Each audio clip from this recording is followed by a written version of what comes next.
most of the world, the political left in particular, was blindsided by the results of the 2016 election. To say that some are having a hard time coming to terms with the words President Trump, and what the next 4 to 8 years will bring, would be an understatement. Those who told you that a Trump presidency was impossible were quick to remix their pre-election narratives, framing the Donald as something of a Hitler 2.0 and attempting to position themselves as leaders of a new resistance. Self-reflection is still off the table. On the other end of the spectrum you have those who took Trump's promises at face value, and who actually believe he will make America great again, proclaiming the dawn of a new age of conservatism, as the stock market rose to record highs, before he actually took office.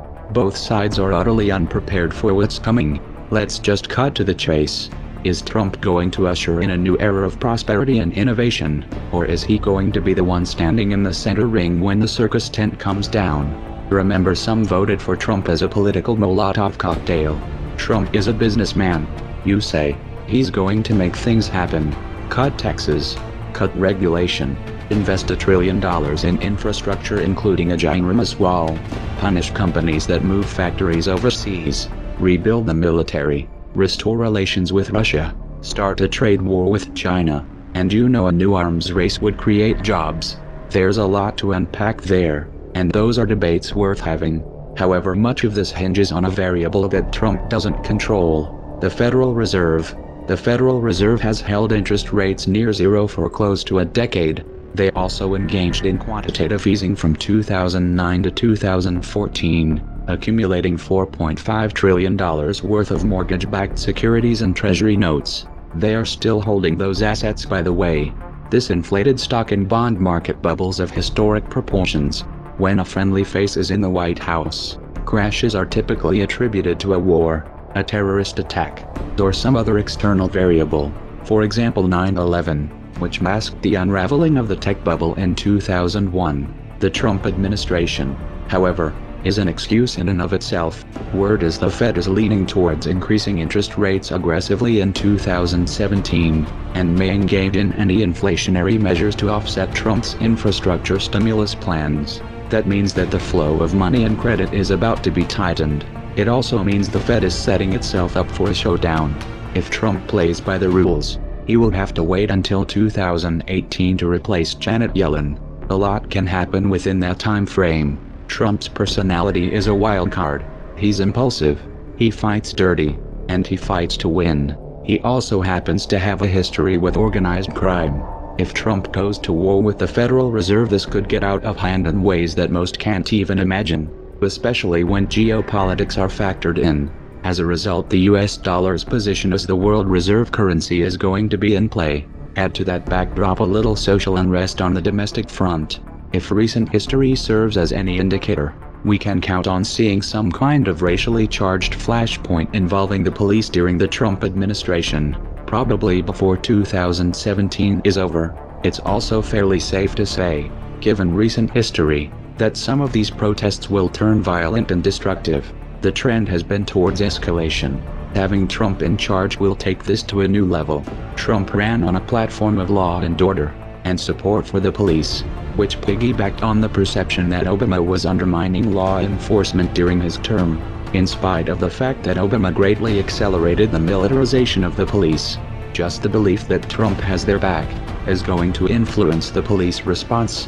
They're going to be more confident, more aggressive, and if Trump offers even so much as a word of encouragement, they will go into full crackdown mode, which would of course throw gasoline on a fire. These tensions have the potential of spinning out of control, especially in the context of an economic downturn. And again, Trump's personality is a wild card. Trump is also about to inherit, thanks to Obama and Bush, the most extensive and technologically advanced surveillance apparatus world has ever seen. Obama expanded the NSA's powers even after Trump won, by the way. The power to order extrajudicial assassinations anywhere in the world, and a military which has been authorized by the NDAA to detain anyone, anywhere, including US citizens, indefinitely without trial. To top it off, Trump is filling his administration with former generals, some with combat and counterinsurgency experience. He has everything he needs to implement a full-fledged military dictatorship. and the left has no one to blame but themselves. Trump did not, however, start off on a good foot with the alphabet soup agencies. He has an enemy contingent in the deep state which wants to take him down, and has the means to do it. Replacing upper management won't be enough to neutralize this threat. These agencies have black budgets, and off-the-books programs that defy accountability, and lots of experience toppling upstart regimes. Failure to rein them in could be fatal. The most important trap, however, will be on the geopolitical front. Years of backing Sunni jihadists in Syria failed to unseat Assad, and Trump has vowed to reverse U.S. policy. Israel was openly supporting the Sunni axis. They wanted a full-frontal regime change in both Syria and Iran for many years, but the Obama administration tied their hands. Then Russia stepped in, tipped the balance, and the Shiite crescent not only survived, but grew stronger. Israeli/Sunni axis needs another path to war, so they're changing tack. On January 13, 2017, just 7 days from the inauguration, Israel bombed a Syrian government airport. This provides a glimpse of the years to come.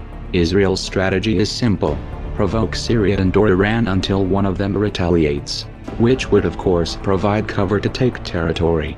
Turkey is likely to make another move in Iraq and/or Syria as well. Turkey has ambitions to expand its borders as well, while the Saudis continue bombing Yemen to rubble. With U.S. government support, Israel feels confident that Trump will defend them at all costs. Indeed, he has given this impression. But will he take the bait? Here Russia is a wild card. What happens if Russia moves quickly to provide Syria and Iran with the means of defending themselves? What happens when Putin and Netanyahu are competing for Trump's ear? With all the other variables in play, will Trump even have the means to influence the outcome in this region? Expect alliances in the Middle East to shift rapidly during the Trump years, with unexpected consequences. In particular, watch for a play on oil that undermines the petrodollar. Making America great again was never on the menu. Trump wasn't supposed to win. He was supposed to be the decoy. This was reality television does politics. Literally. The Democrats thought he was so bad that he would take attention off of Hillary's baggage. So the Clinton campaign pulled strings with their friends in the media to help him in the primaries. We know this thanks to the John Podesta email leaks. We need to be elevating the Pied Piper candidates Trump, Cruz, Carson, so that they are leaders of the pack and tell the press to take them seriously.